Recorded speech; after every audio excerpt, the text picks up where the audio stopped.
Hey guys, how's it going? Hope you're doing well. My name is Crown, and today I'm going to read you some very interesting stories that I hope that you're gonna love. And now, without further ado, let's go!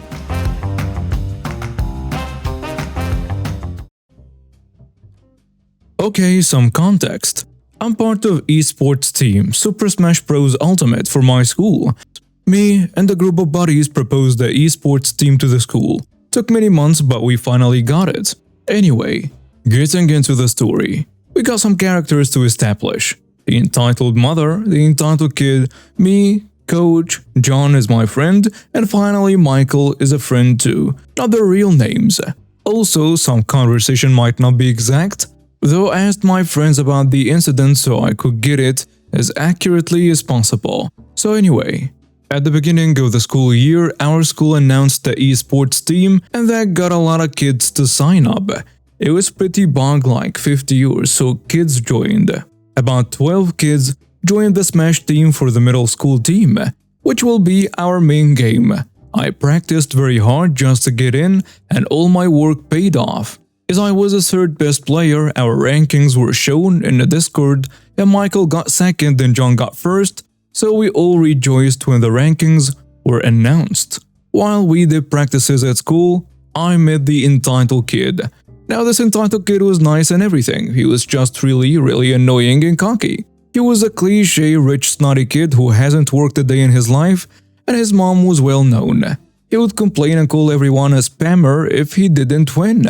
He would always complain that I was third and he should get the title of Wamu. To clarify, we are all big weeps, so the top 3 got the title of Wamu equals third. EasyDC equals second, and Cars as first, the order of the Pillar Men. He always would get in my face and call me a coward when I didn't battle him for the 5th time and lost. I should also mention that I was in middle school and my friends were in high school, important for later. Near the end of the semester, Coach had a meeting with us about the future of our team. During this, he announced that I will be moving up to high school team. I popped off during this while John and Michael high-fived me.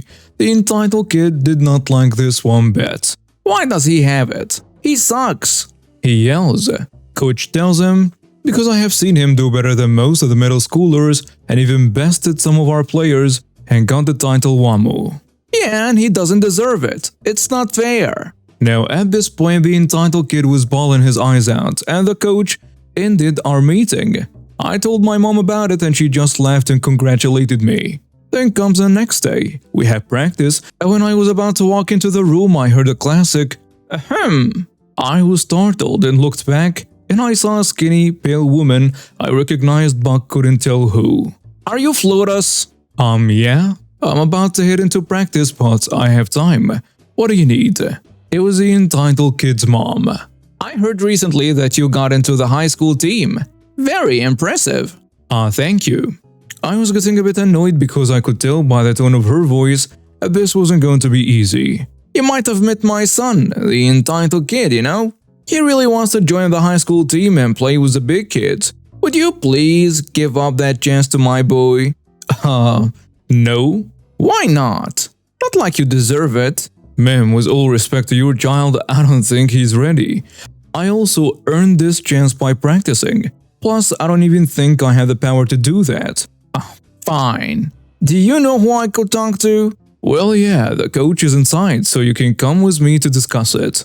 I was getting annoyed, but I tried to be as polite as possible. So me and her go inside and I go to John and Michael and play a couple of games. They asked me what happened and I explained. They laughed and told me that she was crazy. While we were playing, we listened in on the conversation. We were not listening for the beginning, and this is where we started listening. "But why can't he replace him?" "I already told you. We only give that to people who have shown us that they are above their level. And your kid has clearly not shown that." Now the entitled kid was in a room at the time, still annoying all of us like he usually does. The entitled kid hears the conversation and joins in. "Yeah, he sucks. He's too scared to face me." Now let me tell you how we got the titles for our group. John got first because he's the best. And absolutely crazy, in a good way. He will make sure you have endured lots of emotional pain before he finishes you. Michael got second because he could be losing by 2 stocks and make the greatest comeback. I got third because not only am I the worst in our group, but I also like respect. The time you earned by being nice and a good guy in general. Hearing him talk crap about me and my friends for half a year finally just made me burst. I yell, "If you think you're so good, come up here right now, you little crap." "What did you call him?" his mother asks. "You heard me. If you can beat me once in 3 rounds, no, even take a single stock, I will let you take my place." My friends were standing by me and basically said the same thing. The now cocky entitled kid said sure and connected his controller, while the entitled mother was furious. One thing I should let you know is that even though I'm all about respect, I play one of the dirtiest characters in Smash, Ness Baby. For people who play Smash, you know he's one of the worst characters to go up against. Also, for the people who don't play Smash, Ness has a move that is considered spammy and annoying, and I try to avoid using it too much, but in this battle, I made hell itself rain down on this kid while he could barely get a hit. After the battle, the entitled mother and kid were yelling at me and the coach, and the entitled kid even tried to get physical and did the worst thing he could have done. Swing a punch, miss, and hit a PC right on the glass. His knuckles were bloody and the PC shattered. This made the coach not only ban the entitled kid from joining esports, he had to pay for the $3,000 Alienware PC. This made the entitled mother angry and was about to yell and get physical, but we were all pushing her and the entitled kid out of the door. To say I was satisfied would be an understatement, though I was sad to not see the entitled kid go up against Michael and John. Several years ago, I worked at a major pet retail store. I had a morning shift that entailed me arriving a couple hours prior to the store opening to clean critter cages and feed the fish and animals and whatnot. There was another crew that arrived earlier than I did that was in charge of restocking on delivery days twice a week. We had a community break room with a usual fridge, microwave table, and small lockers. There was also a snack machine and a Coke machine. I would keep snacks in my locker, but I really enjoyed Reese's peanut butter cups chilled, so I kept a couple of those along with 2 bottles of Coca-Cola in a mini storage container in the fridge. I was happy to share as long as permission was asked. I bought my snack needs at Costco, so it was no big deal to share, and my co-workers always reimbursed me a little.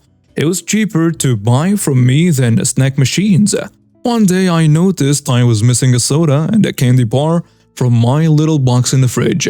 No big deal other than no one had asked. They also didn't leave any reimbursement.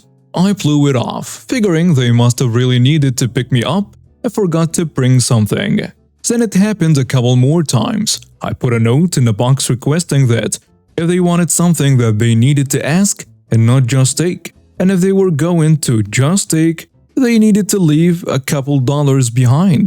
It happened 2 more times before I came up with my plan to wreck their taste buds.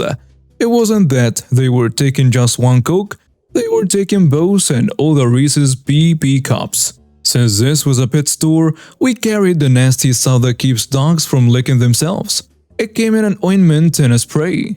We also had vinegar on hand for wiping down the acrylic fish tank fronts. It was something safe to use around aquarium fish, and we used it for a couple of other things too.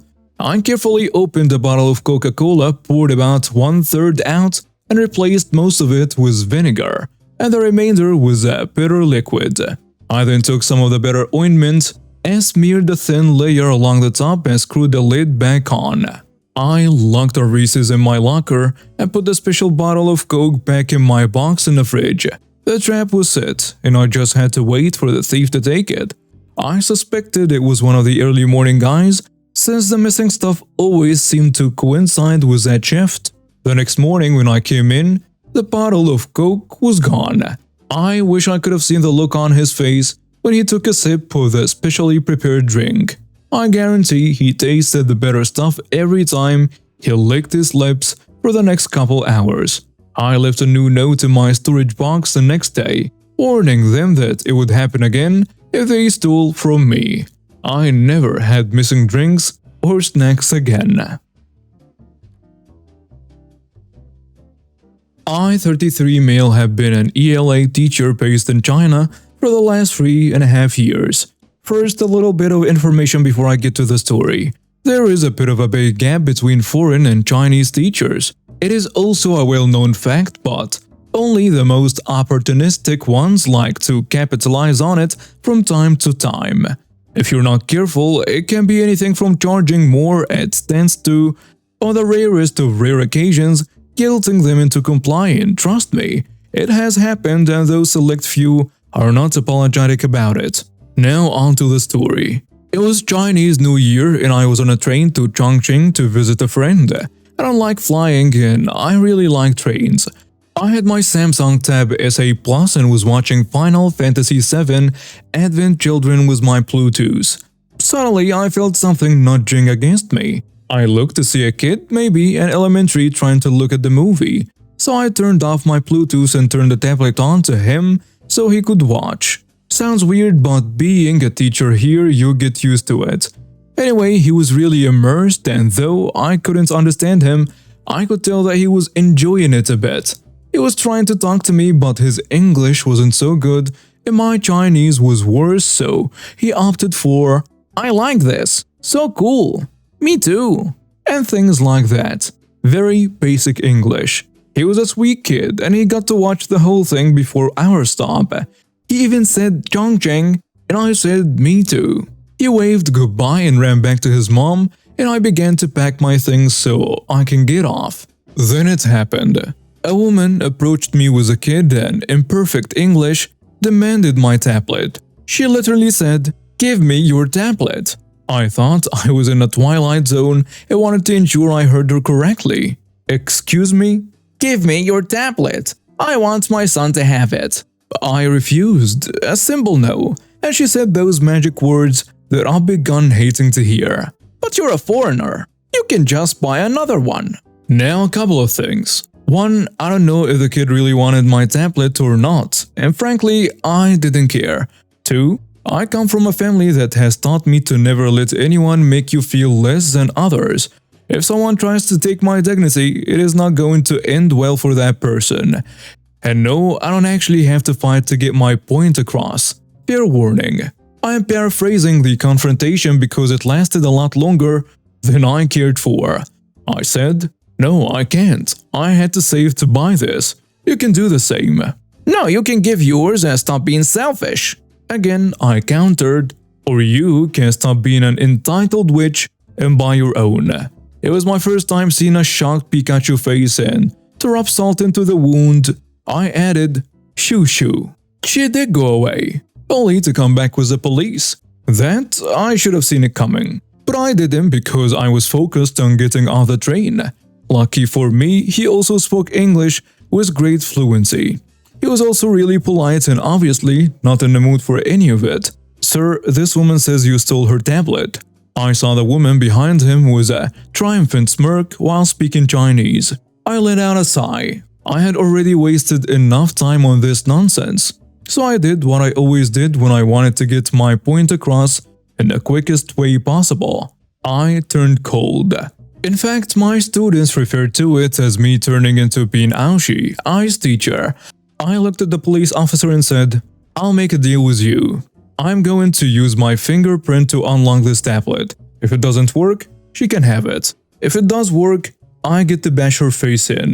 That woman's Pikachu face came back so fast that the officer even had a shocked look. He asked me if I was serious and I said definitely. I guess the woman saw my face and tried to backpedal, but I wasn't going to let her go until I made my point. When she tried to leave, I said, "Where are you going? I thought you said this was yours."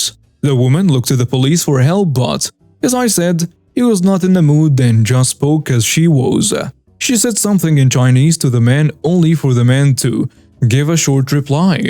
I guess he wasn't going to entertain this and make sure I did not hit her. "How dare you? You had the nerve to try and take something that's mine because I'm a foreigner? You're disgusting. You should be ashamed of yourself." The woman had a mixture of fear, shock, and anger on her face. While I finally asked, "Is this your tablet?" When the woman said no, I leaned my head in towards her and barked, "What was that?" She finally said that the tablet was mine before taking her kid and leaving. The kid did wave goodbye to me despite his mother's objections, and I smiled and waved back. The officer asked me if I was serious about hurting her, and I told him the truth. I wouldn't have hit a woman over an object. He laughed and wished me a happy Chinese New Year. I told my friend about this and we had a good laugh about this as well. Recently, I went to a meat and 3 restaurant and ordered sweet tea like I normally do. The waitress informed me that they had extremely good sweet tea and that it was very sweet. I cockily told her, well, good, I like it really sweet, and that there is no such thing as too sweet, and that there is no way in hell that it will ever be too sweet for me to drink. She even gave me an ounce and asked, "You sure about that? 'Cause we make it fresh and we can make it very sweet." Yes, I know, when someone says you sure about that, you always take the way out. I of course did not take it and said 100% you cannot make it. She said alright and went back to the kitchen. Few minutes later she returned with everyone's drinks.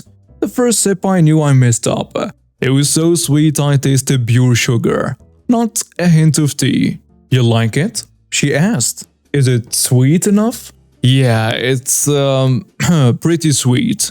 Forcing myself to take another sip.